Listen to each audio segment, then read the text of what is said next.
Imagine a war where there are no tanks in the streets, no missiles in the sky, and no uniformed soldiers waiting for orders. And yet cities still get poorer and collapse. Countries still end up on their knees, and millions of people can lose their future overnight. That is exactly how the most dangerous wars of the modern world are fought, quietly, invisibly, and in ways that can always be denied. Today, states don't fight only with weapons, they fight with economies. In economic wars, victory can be achieved without a single drop of blood, and the losing side often doesn't even fully understand what just happened. It's like chess. When a country's currency loses value, millions of people who become poorer overnight are paying the price of a battle, lost on an economic front. Yet there is no openly declared war. In the modern world, economic battlefields are built through currencies, debt, trade agreements, embargoes, and the flow of capital. Cutting a country off from its banking system can be far more effective than bombing its ports. Bombs destroy buildings, but economic weapons slowly wear down an entire society. The most dangerous part is this: these wars often don't even trigger a defensive reflex. People don't interpret their poverty, unemployment, or rising prices as an external attack. They see them as economic problems. The core logic of modern economic warfare is simple: weaken the other side's ability to produce, borrow, and pay. Control the flow of money. Shake confidence. Once confidence is gone, investment runs away, production slows, people grow restless, and eventually the country becomes so consumed by internal crises that it can't even look outward anymore. That is a war won without firing a shot. Throughout history, empires fell on battlefields. But in the modern era, many countries lose at economic tables. A signature, a loan condition, a sanctions decision. Each one can be like a bullet fired on an invisible front. And the targets are not soldiers, but a population's purchasing power, a state's sovereignty, and a society's future. In this series, we're going to talk about where the world is really fighting. We'll break down this new kind of warfare step by step, where numbers matter more than guns, algorithms matter more than armies, and markets matter more than trenches. Because if you can't see these wars, you can't decide what side you're on. And in this war, staying neutral is not as possible as people like to believe. In the next episode, we'll examine the most commonly used weapon in these invisible wars: currencies, and the global struggle fought through exchange rates. Currencies turned into weapons. The most powerful weapon of invisible economic wars is money. But do not think of paper banknotes or coins. What they truly represent is trust. In the modern world, the value of a currency stands less on production and more on belief and confidence behind it. This is exactly where a new front of economic warfare emerges: exchange rates. When a country's currency loses value, it is not only prices that rise. The nation's independence is damaged as well. A weakened currency increases external dependence, inflates debts, and narrows the space for decision-making. Today, many countries can be brought to their knees by a single movement in the exchange rate. When investors pull their money out of a country, the impact can be more destructive than a new generation missile strike. Because when capital flees, production slows, companies shrink, unemployment rises. People feel it at the grocery store and see it on their bills. Yet they often fail to recognize it as an economic attack. But currency-based warfare is neither random nor accidental. It is deliberate and strategic. Central banks stand as both the defense and the attack line of this war. Interest rate decisions, reserve interventions, swap agreements. Each is a calculated move to corner an opponent or gain leverage on the economic battlefield. When a country raises rates, it may buy some breathing room, but at the cost of growth. When it cuts rates, it seeks growth but leaves its currency exposed. This dilemma is the core deadlock of economic warfare. because every move means a loss on another front. Strong countries play this game with greater ease. They hold reserves, their currencies enjoy trust, and they can postpone crises. Weaker countries remain in constant defense under exchange rate pressure. As the currency rises, debts swell. Imports become expensive, and purchasing power erodes. Economic war then falls directly on society. The most dangerous aspect is this: winners and losers are never openly declared. No one admits defeat. No one claims the attack. Everything is labeled as market, conditions, or global developments, yet the outcome does not change. Countries that cannot defend their currency lose the freedom to shape even their own policies. Economic dependence brings political dependence with it. Today, behind many global conflicts lie currency wars. Even when weapons fall silent, exchange rates keep speaking. And every step taken in these wars quietly rewrites the living standards of millions. Why then are these economic wars fought especially through debt? How does debt become a weapon of pressure against nations? In the next chapter, we will examine this closely. The debt front and the invisible side. The quietest yet most effective front of economic wars is debt, because debt is the only way to enter without breaking down the door. When a country takes on debt, it does not merely receive money. It also mortgages a portion of its future decisions. This is why, in the modern world, debt has transformed from a development tool into a method of siege. Loans that initially appear supportive and harmless gradually turn into invisible chains that restrict a nation's freedom of movement. At first, debtor countries experience a sense of growth. Infrastructure projects begin, consumption rises, and the economy appears to come alive. Yet this vitality is often not rooted in production, but in the circulation of externally sourced money. When repayment time approaches, the picture changes. Interest burdens grow. Large portions of the budget are diverted to debt service, and spending on education, healthcare, and social support is cut. While the public tightens its belt, lenders consolidate their power. At this stage, debt becomes not only an economic tool, but a political one. Indebted countries are forced to adopt certain policies to protect their credit ratings. Fiscal discipline, privatization, tax hikes, and social cuts are often presented as recommendations, but in practice they function as obligations. Because if debt is not repaid, capital flows stop and the country is pushed outside the system. This leaves debtor nations unable to object. The same mechanism operates at the individual level. A person who takes on debt hands over future labor in advance. A home, a car, or an education purchased on credit creates years of dependency. This dependency reduces the courage to take risks. People avoid changing jobs, speaking out, or embracing uncertainty, because debt quietly limits freedom. On a societal scale, debt produces obedience. Indebted societies seek stability and fear change. The most dangerous aspect of the debt front is how normalized it has become. Borrowing is framed as normal, while being debt-free is portrayed as falling behind. Economic growth is measured by debt, and success is financed by debt. In this way, the system rewards those who adapt to debt, not those who question it. As a result, debt turns into a siege carried out without a declaration of war. In this invisible conflict, the weapons are not tanks or missiles. The weapons are contracts, the ammunition is interest, and the front lines are budgets. And most of the time, the public caught in the middle of this war does not even know what it is fighting against.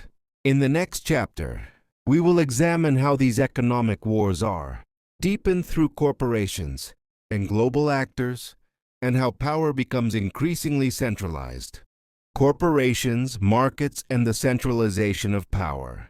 Another front where invisible economic wars are fought is multinational, corporations and global markets.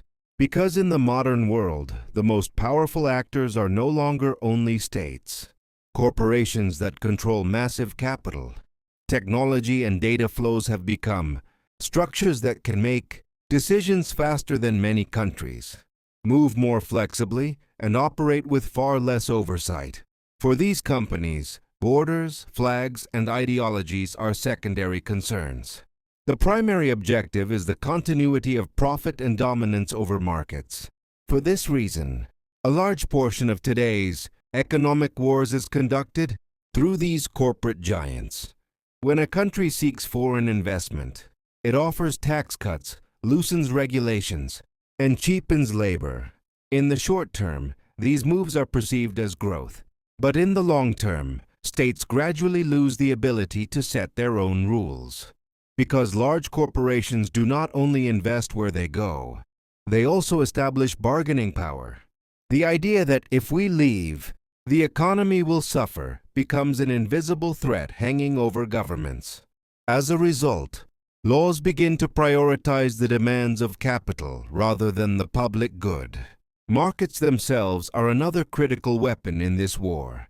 Exchange rates, stock markets, and commodity prices can weaken a country's economic strength within seconds. Sudden capital outflows, speculative attacks, and waves of panic create an impact faster than tanks ever could. When a nation's currency loses value, the public becomes poorer, debts grow heavier, and imports become more expensive. Yet behind this process are often invisible financial maneuvers, and those who execute these moves are rarely affected by the consequences. This is where the centralization of power becomes visible. As money, data, and technology concentrate in specific centers, decision-making power also collapses into a narrow space. Small countries, small businesses, and ordinary people are forced to adapt to decisions made by these centers. Although the language of competition still exists, real competition steadily declines. The powerful grow larger, while the small are pushed outside the system. The most critical outcome of this structure is clear. In economic wars, the losers are rarely the decision makers. The cost is paid by the public.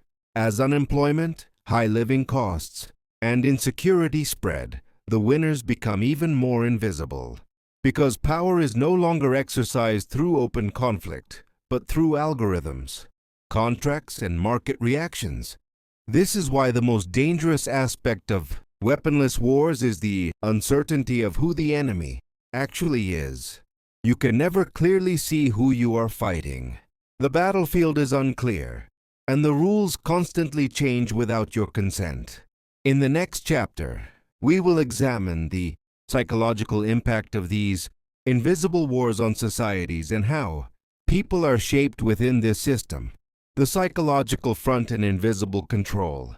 The deepest impact of weaponless economic wars takes place inside the human mind. Because the economy is not made up of numbers alone, it also survives through expectations, fears, and habits. Constant crisis headlines, narratives of uncertainty, and the idea that tomorrow could be worse play a powerful role in shaping the psychology of societies. Without realizing it, people become more cautious, more obedient, and more isolated. Instead of taking risks, they choose to wait. Instead of questioning, they choose to adapt. This is the quietest yet most effective front of economic warfare. As uncertainty grows, people struggle to plan their futures. Decisions like buying a home, having children, or changing jobs are postponed. Life becomes smaller and more limited. This psychological contraction reflects across everything from consumption to politics. People abandon long-term goals and focus on simply getting through the day. At this point, the system wins, because individuals with lowered expectations demand less, and a society that demands less is far easier to manage. Media and digital platforms are key tools on this psychological front. Constantly shifting agendas create distraction. Instead of discussing structural problems, people are kept busy with short-term debates. Economic hardship is framed as personal failure. You didn't work hard enough. You didn't invest wisely. You didn't improve yourself. In this way, Systemic problems become invisible, and blame is placed on the individual. This prevents collective resistance. Fear is another major weapon in this war. Fear of losing a job, fear of debt, fear of becoming poorer. These emotions silence people. Defending rights feels risky, and speaking out feels dangerous. To preserve a sense of security, people begin trading away their freedom. Over time, economic pressure draws a mental boundary. The belief that nothing more than this is possible becomes normalized. Yet this psychological landscape is not accidental. Weaponless wars target not only economies, but perceptions. What people believe, what they see as possible, and what they are willing to accept is decided on this front. And more often than not, the strongest form of control is the one established without being noticed. How societies and individuals respond to these invisible wars, and whether this cycle can be broken, will be examined in the final chapter. Who wins the invisible wars? At the end of weaponless wars, one truth becomes clear. The winners are not those with the largest armies or the strongest navies, but those who build the best strategies, manage patience, understand human psychology, and turn time to their advantage. Every move made on economic fronts does not produce instant results. Sometimes the impact of a decision is felt years later. A country's monetary policy, a corporation's supply chain maneuver, or a sanctions decision can gradually reshape how entire societies live. That is why invisible wars are quiet, yet lasting. The losers in these wars are often those drawn into the process without realizing it. As incomes erode, debts grow, and hope for the future weakens. Large groups search for a single event to explain what they are experiencing. But the problem is not one crisis or one decision. The problem is the normalization of prolonged pressure. As people adapt to harsh conditions, they learn not to demand better. And this is the greatest victory of invisible wars. History, however, shows another truth. No economic order lasts forever in the same form.